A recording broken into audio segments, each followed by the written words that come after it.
Collector महोदय से पूछा जाए, एसपी महोदय से पूछा जाए, सांसद से पूछा जाए, मुख्यमंत्री से पूछा जाए।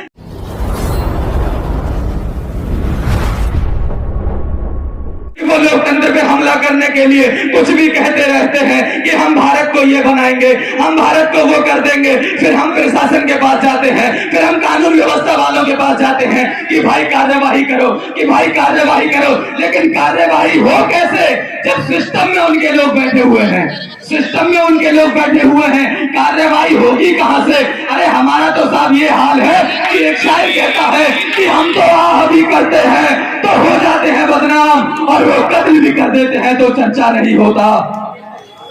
वो कत्ल भी कर देते हैं तो चर्चा नहीं होता।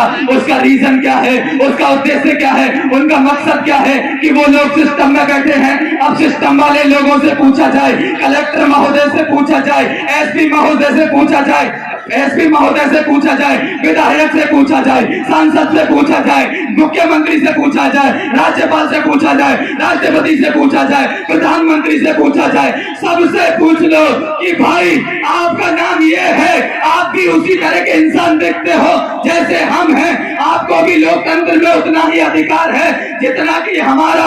लेकिन आपका क्या रीजन है कि आप लोग इतने ताकत में बैठे हो? क्या मतलब है, क्या मकसद है कि आप लोग इतने मजबूत सिस्टम में बैठे हो? तो उन्होंने कहा, एसपी ने कहा, डीएम ने कहा, विधायक ने कहा, सांसद ने कहा कि अगर हमारे पास कोई ताकत देने वाली चीज है, हम जिस पोजीशन पे बैठे हैं, हम जिस पोजीशन पे बैठे हैं वो संवैधानिक पद है, संवैधानिक पोजीशनों पे बैठे हैं। अब सबसे पूछा जाए, आप लोग मेरी बात समझ रहे हैं ना?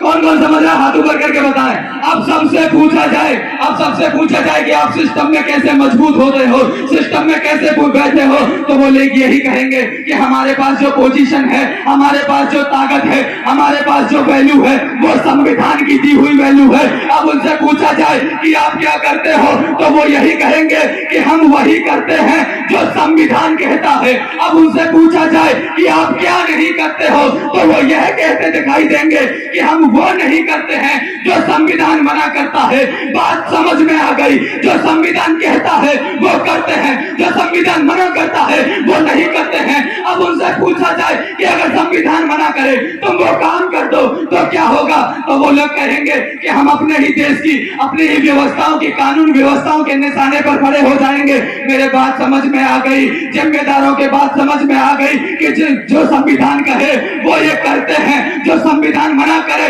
वो ये नहीं करते हैं। संविधान से पूछा गया कि तू जो ये कहता है वो करते हैं, तू मना करता है ये नहीं करते हैं। अगर तुझे ये ताकत मिली है, ऐसी ताकत मिली है, तो तुझे ये ताकत कहां से मिली है? तो संविधान पुकार करके कहता है, संविधान गूंज करके कहता है मुझे ये ताकत मिली है तो किसी ऐरू गैरू के बदौलत नहीं मिली है, मुझे ये ताकत मिली है तो बाबा साहब डॉक्टर भीमराव अम्बेडकर की बदौलत मिली है तो बाबा साहेब डॉक्टर भीमराव अम्बेडकर की बदौलत मिली है। अब सवाल उठता है कि मैं अक्सर बयान करता हूँ, हम किसी मोहल्ले से गुजरते हैं, किसी बस्ती से गुजरते हैं तो हम देखते हैं कि यहाँ पे लिखा हुआ है कि भैरवा भवन, तो देखने वाला समझ जाता है कि मुकेश कुमार भैरवा जी का मकान है। आगे लिखा है कि क्या कहते हैं इंदौरिया भवन, तो देखने वाला समझ जाता है कि क्या कहते हैं राम सिंह इंदौरिया जी का मकान है। आगे चलते हैं, लिखा हुआ है भिंडा भवन, तो देखने वाला समझ जाएगा कि ये सुनील भिंडा जी का मकान है। यानी बताना चाहता हूँ, समझाना ये चाहता हूँ कि जिस मकान के आगे जिसका नाम लिखा होता है वही उस मकान का मालिक हुआ करता है। अब पूरा सिस्टम संविधान से चलता है, पूरा सिस्टम संविधान से चलता है। अब मैं ये कहता हूँ कि पूरा सिस्टम जब संविधान से चलता है, पूरा देश संविधान से चलता है, अब संविधान का पहला कवर उठा करके देखेंगे तो बताओ बाबा साहब डॉक्टर भीमराव अम्बेडकर का फोटो लगा हुआ है कि नहीं लगा हुआ है? लगा हुआ है। सभी को जय भीम, जय भीम। हाँ, तो मैं ये कह रहा था कि जिस मकान के आगे जिसका नाम लिखा होता है वही उस मकान का मालिक हुआ करता है। आप संविधान को देखेंगे कि संविधान के पहले ही कवर पे बाबा साहब डॉक्टर भीमराव अम्बेडकर का फोटो लगा है कि नहीं लगा है? किस किसने देखा है? लगा है कि नहीं लगा है? लगा है ना? आप बताओ इस सिस्टम का मालिक कौन है? सिस्टम का मालिक कौन है? जो ये मानता है कि बाबा साहब डॉक्टर भीमराव अम्बेडकर के सिस्टम के मालिक है, वो दोनों हाथों को खड़े करके बताओ इस सिस्टम का मालिक बाबा साहब अम्बेडकर है कि नहीं है? अब हाथ नीचे कर लो। अब सुनो हमारे गांव से जुड़े हुए लोगों की बात कि मुखियाओं के चले जाने के बाद, परिवार के जिम्मेदारों के चले जाने के बाद उनकी संपत्ति के मालिक, ये बात आप नोट कर लो और ये बात आप अपने सीने पे लिख करके ले जाओ। खास यही बात है जो मैं मैसेज देने के लिए आया हूं, बोल रहा हूं कि परिवार के मुखिया के जाने के बाद उनकी संपत्ति के मालिक उनकी आने वाली नस्लें हुआ करती है कि नहीं?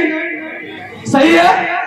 परिवार का मुखिया के चले जाने के बाद उनकी आने वाली नस्लें उसकी संपत्ति के मालिक हुआ करती है। यानी बाबा साहब डॉक्टर भीमराव अम्बेडकर के जाने के बाद उनके सिस्टम के मालिक कौन है?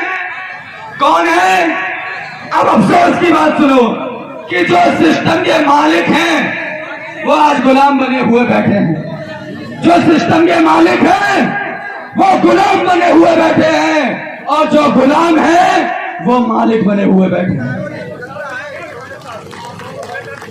जो मालिक है वो गुलाम बने हुए बैठे हैं और जो गुलाम है वो मालिक बने हुए बैठे हैं। अब आजाद समाज पार्टी तुम्हें दावत देती है, मालिक बनने का अवसर देती है, ताकत में आने का अवसर देती है, मालिक बनने का अवसर देती है, दुश्मनी ताकतों को गिराने का मौका देती है। आओ, आजाद समाज पार्टी का मंच आपको एक होने के लिए दावत दे रहा है, आपको समाज को एक करने के लिए दावत दे रहा है, आपको मजबूत करने के लिए दावत दे रहा है। इस खबर को देखने के बाद क्या है आपकी राय? नीचे दिए गए कमेंट बॉक्स में दीजिए अपनी राय।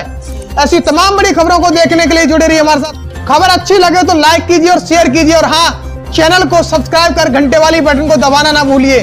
फिर आते हैं आपके बीच कुछ खास खबरों के साथ। तब तक के लिए नमस्कार, जय भीम।